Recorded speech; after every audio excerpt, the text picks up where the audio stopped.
جہاں ظاہری اللہ عبادات پر آپ نے اللہ اور میں نے فوکس کرنا ہے، وہاں دین کا تقاضا ہم سے یہ بھی ہے کہ مالی معاملات میں بھی جب ضرورت پیش آئے تو آپ نے پوری وارفتگی کے ساتھ اور دلیری کے واہ ساتھ واہ واہ واہ واہ یعنی بچانے کی نیت سے نہیں، خرچ نہیں کرنے کی نیت سے واہ غور و فکر کرنا ہے، اور پھر وہ اللہ کے رستے میں اللہ کی مخلوق پہ واہ خرچ واہ کرنا ہے۔ خرچ کرنے کی ذیل میں جو ہے وہ 3 بنیادی اقسام ہے جن کی طرف قرآن حکیم ہمیں ترتیب دیتے ہوئے متوجہ کرتا ہے۔ ایک جو ہے وہ خیرات کا ایک درجہ ہے، خیرات خیرات جو ہے سادہ سا مختصر بیان کرتا جنوں کہ اللہ کی پوری مخلوقات میں سے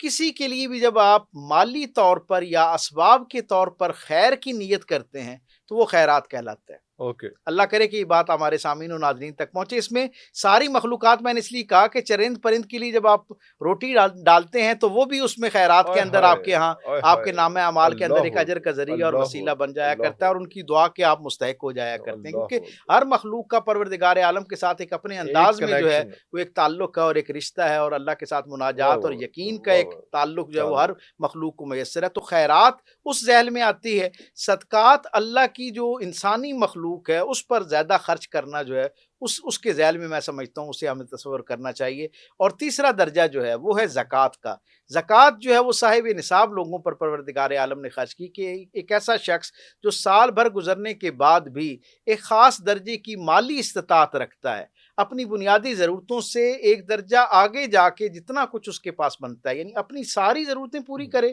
پوری دیانتداری سے سوچے، اس کے بعد جو کچھ، لیکن ہو یہ ضرورت، سہولت کو ضرورت اس میں شمار نہیں کیا گیا، سہولت نہیں ہے نہ ضرورت جو ہے اس میں، کیونکہ ضرورت جو ہے وہ ایک گاڑی سے بھی پوری ہو پوری ہو جاتی ہے، جاتی اور سہولت 50 گاڑیاں بھی اگر گھر میں کھڑی ہوں تو مسئلہ پوری ہی نہیں ہو رہتا رہی ہے ہوتی۔ مسئلہ ہی رہتا سو اس لیے میں یہ لفظ بالاہتمام استعمال کر رہا ہوں کہ جو ہے ضرورت ہے ضرورت اس کو چھوڑ کے باقی جو کچھ آپ کے پاس میسر ہے نا، اس میں سے آپ یوں تصور کیجئے کہ صرف 40واں حصہ آپ نے اللہ کے رستے میں اللہ کی مخلوق پہ خرچ کرنا ہے۔ لوگوں کو زکوٰۃ بہت بڑا ایک مشقت والا عمل سا لگتا ہے کہ شاید اس سے مال کم ہو جائے کم گا، ہو جائے گا اتنا بڑا حصہ جو ہے وہ اللہ کے رستے میں دینا پڑے گا۔ بھائی